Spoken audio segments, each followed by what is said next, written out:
পরদিন সকাল। আজ বিকেলে অদিতের বাড়ি থেকে লোকজন আসবে রুহিকে দেখতে। এই বিশেষ দিনটিকে কেন্দ্র করে সকাল থেকে পুরো বাড়িতে এক এলাহি কাণ্ড চলছে।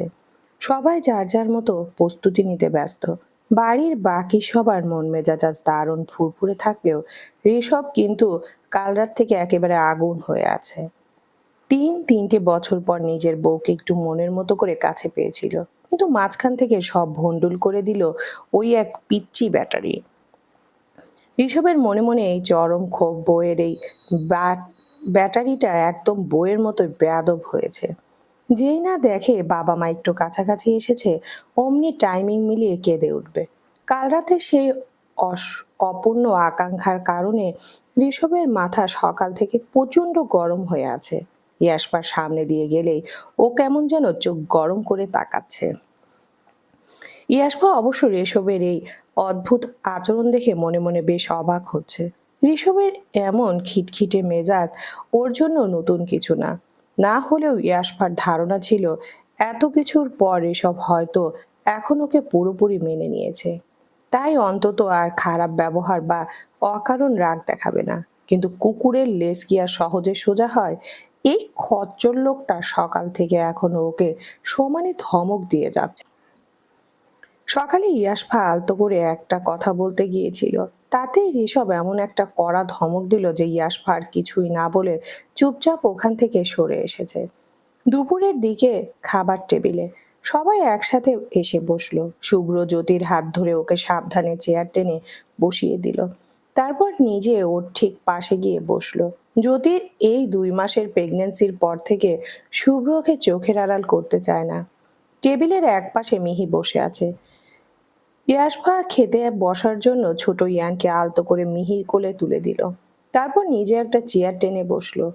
পুরো টেবিল জুড়ে সবাই যখন কথা বলছে, তখন ঋষভ আর ইয়াসফা দুজন একদম গম্ভীর হয়ে নিজেদের প্লেটের দিকে তাকিয়ে আছে। ঋষভ একটু পরপর চামচ দিয়ে প্লেটে শব্দ করছে, আর ইয়াসফার দিকে আর চোখে রাগী দৃষ্টিতে তাকাচ্ছে। বাপের চোখ এড়ালো না এই নীরব যুদ্ধ। রিড টেবিলের ওপাশ থেকে একবার ঋষভের লাল হয়ে থাকা মুখের দিকে তাকালো, তারপর ইয়াসফাকে দেখে একটু চিলতে হেসে নরম গলায় জিজ্ঞেস করলো, কিরে অ্যাটম বম, কি হয়েছে তোমাদের? আজ এত আনন্দর দিনেও তোদের দুজনের মুখ এমন ভার হয়ে আছে কেন? সকাল থেকেই দেখছি কেউ কারোর সাথে কথা বলছো না। শ্বশুরের এমন সরাসরি প্রশ্নে ইয়াসপা একটু অপ্রস্তুত হয়ে পড়ল। সে আর চোখে একবার ঋষভের থমথমে মুখের দিকে তাকালো, তারপর নিজের প্লেটে ভাত নাড়তে নাড়তে আমতা আমতা করে কিছু বলল না। তেমন কিছুই না, এমনি। খাবার টেবিলে সবাই যখন চুপচাপ খাচ্ছিল, তখন হৃদ পরিস্থিতিটা একটু বাজিয়ে দেখার জন্য দুষ্টুমি ভরা গলায় বলে উঠল, আরে ভালো কথা, কিছুক্ষণ আগে ইউভান কল দিয়েছিল। ও ওখান থেকে বলল ওর নাকি আমাদের ছোট্ট ইয়ানকে খুব বেশি মনে পড়ছে। ইউভানের নাম শোনা মাত্র ইয়াসফা অবচেতন ভাবেই বলে উঠল, ইউভ। কিন্তু ইয়াসফার মুখ থেকে পুরো নামটা উচ্চারণ হওয়ার আগেই ঋষভ নিজের হাতের চামচটা প্লেটের উপর সজোরে আছাড় মারল, তারপর বাঘের মতো গর্জে উঠে কড়া ধমক দিয়ে বলল, একটা থাপ্পড় মারলে 7 দিন সেন্সলেস হয়ে পড়ে থাকবে, স্টুপিড। তোকে আমি কতবার বারণ করেছি না ওই নামটা যেন তোর মুখে শুনে কোনো দিন না শুনি। সবার সামনে ঋষভের এই আকস্মিক রূপ দেখে পুরো টেবিলের সবাই খাওয়া থামিয়ে স্তব্ধ হয়ে গেল। ইয়াসপার এবার সত্যি সত্যি প্রচন্ড রাগ হলো। এই লোকটার সমস্যাটা কি? পুরো কথাটা না শুনে না বুঝে সবার সামনে এভাবে ওকে ধমক দেওয়ার কোনো মানে হয়? ইয়াসপা নিজের ভেতরে রাগটা চেপে রেখে স্পষ্ট গলায় বলল, আমার পুরো কথাটা না শুনে আপনি এভাবে পাগলামি করছেন কেন? কিন্তু ঋষভ তখন কাল রাতের অতৃপ্তি আর সকালের খিটখিটে মেজাজ এমনিতে অন্ধ হয়েছিল। সেই ইয়াসফার এই পাল্টা জবাব দেওয়াটা একদম সহ্য করতে পারলো না। সবার সামনে হঠাৎ করে আরো চড়াও গলায় ইয়াসপাকে ধমকে উঠে বলল, একদম বেয়াদবি করিস না ইয়াসপা, চুপচাপ খা। ঋষভের মুখের উপর এমন কড়া ধমক খেয়ে ইয়াসপা পুরোই আকাশ থেকে পড়ল। সে আর টু শব্দটি না করে শুধু বড় বড় অবাক চোখে ঋষভের দিকে তাকিয়ে রইল। ঘরের বাকি সবাই তখন অস্বস্তিতে মাথা নিচু করে ফেলেছে। ইয়াসপা মনে মনে ভাবল, মানুষের রূপ কত দ্রুত বদলায়। কাল মাঝরাতে বেলা যে লোকটা আমার পায়ে চুমু অব্দি খেয়ে হাউমাউ করে কাঁদলো, সেই এখন সবার সামনে আমাকে ধমক দিচ্ছে। ঢং কত ওনার! গিরগিটিও বোধহয় এত দ্রুত রং বদলাতে পারে না। অপমানে ইয়াসপার চোখ দুটো কান্নায় টইটুম্বুর হয়ে গেল। খাবার শেষ হতেই সে আর এক মুহূর্ত ওই টেবিলটায় দাঁড়ালো না। চেয়ার ছেড়ে হনহন করে হেঁটে মিহির কোল থেকে ইয়ানকে এক ঝটকায় নিজের কোলে তুলে নিল। তারপর গটগট করে পা ফেলে নিজের রুমে চলে এলো। রুমে এসে ধপ করে বিছানায় বসে দুটো গাল ফুলিয়ে একরাশ ক্ষোভ নিয়ে বসে রইল। ঠিক এর কিছুক্ষণ পরেই রেশব চোরের মতো পা টিপে টিপে রুমে ঢুকলো। টেবিলের ওই রাব বিহেভিয়ারের জন্য ও নিজেই এখন ভেতরে ভেতরে অনুশোচনায় ভুগছিল। ইয়াশফাকে বিছানায় ওভাবে গাল ফুলিয়ে রুদ্রমূর্তি ধারণ করে বসে থাকতে দেখে ঋষভ আস্তে আস্তে এগিয়ে গেল।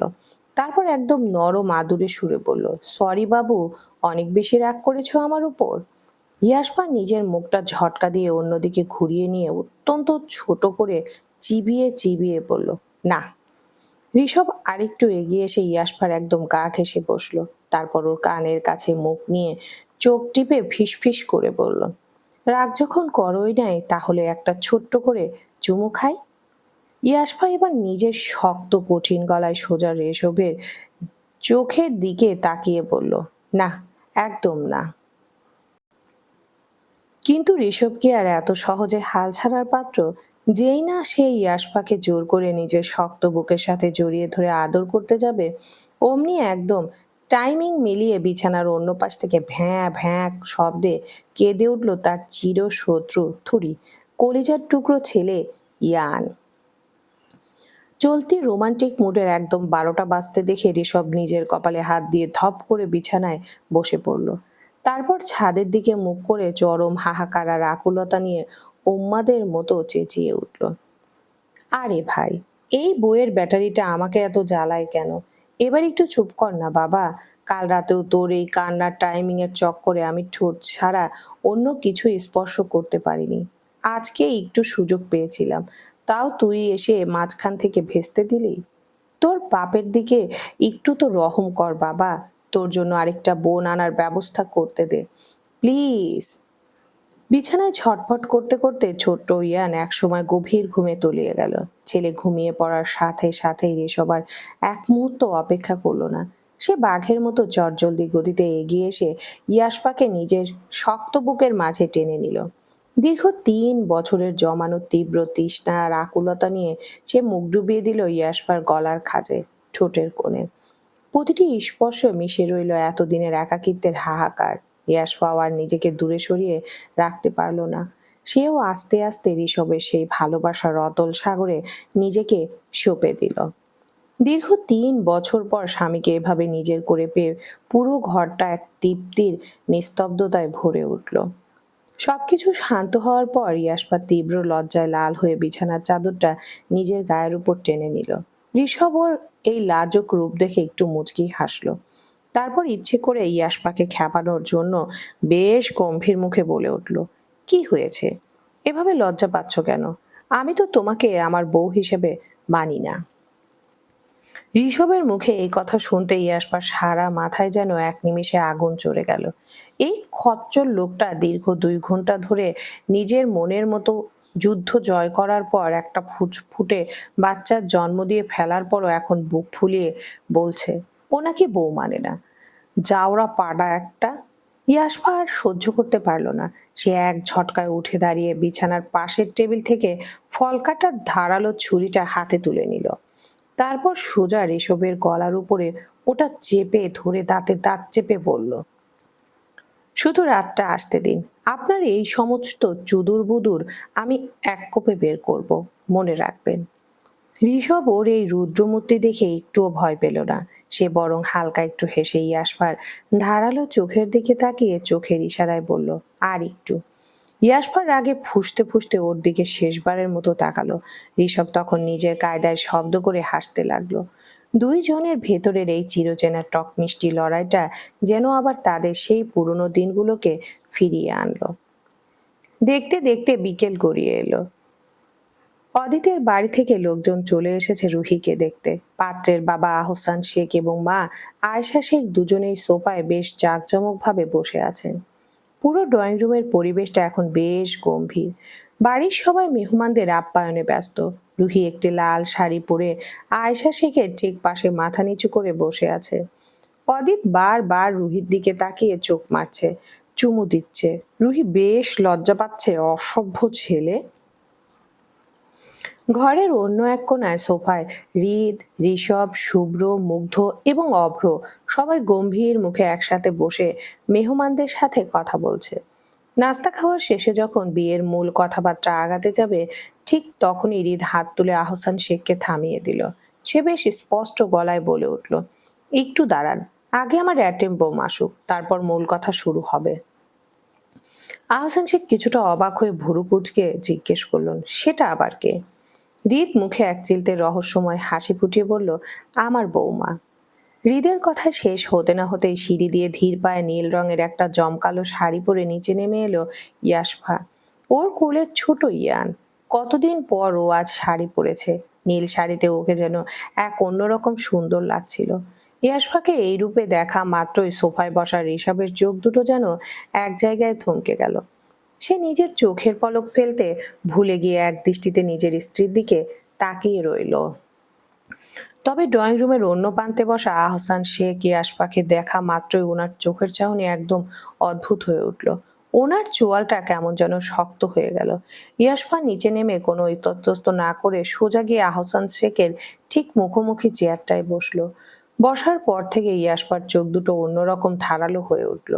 সে এক অকাট্য তীক্ষ্ণ দৃষ্টি সোজা আহসান শেখের চোখের দিকে তাকিয়ে রইল, যেন সে ওনার ভেতরের কোনো গোপন সত্য টেনে বের করতে চাইছে। আহসান শেখ নিজের ভেতরের অস্বস্তিটা আড়াল করার জন্য ঠোঁটে একটা মুচকি হাসি ফুটিয়ে নরম গলায় বললেন, কেমন আছো মা? ইয়াসফা ওনার সেই মেকি হাসির জবাবে নিজের ঠোঁটের কোণে একটা ধারালো হাসি রেখা টেনে স্পষ্ট চিবানো গলায় উত্তর দিল, শত্রুদের বদদুয়ার আল্লাহ রহেশ রহমতে আছি, আলহামদুলিল্লাহ, বেশ ভালোই আছি। আপনারা কেমন আছেন? ইয়াসফার এই অদ্ভুত এবং কিছুটা তাচ্ছিল্য ভরা উত্তর শুনে আয়েশা শেখ বেশ অবাক দৃষ্টিতে ওর দিকে তাকিয়ে রইলেন। ওনার মনে হলো মেয়েটার চোখে এক অদ্ভুত মায়া আছে, আবার একই সাথে কেমন যেন খুব চেনা চেনা লাগছে ওকে। আহসান শেখ ইয়াসফার কথার ভেতরের খোঁচাটা বুঝতে পেরেও নিজেকে সামলে নিয়ে বলল, হুম, ভালোই আছি। পরিবেশের এই সূক্ষ্ম থমথমে ভাবটা কাটানোর জন্য পাশে বসা অদিত হঠাৎ করে সোজা হয়ে বসে ইয়াসফার কোলে থাকা ছোট ইয়ানকে দেখিয়ে আনন্দের চিলতে গলায় বলে উঠল, বাবা দেখো, এটা হলো আমার লাড্ডু।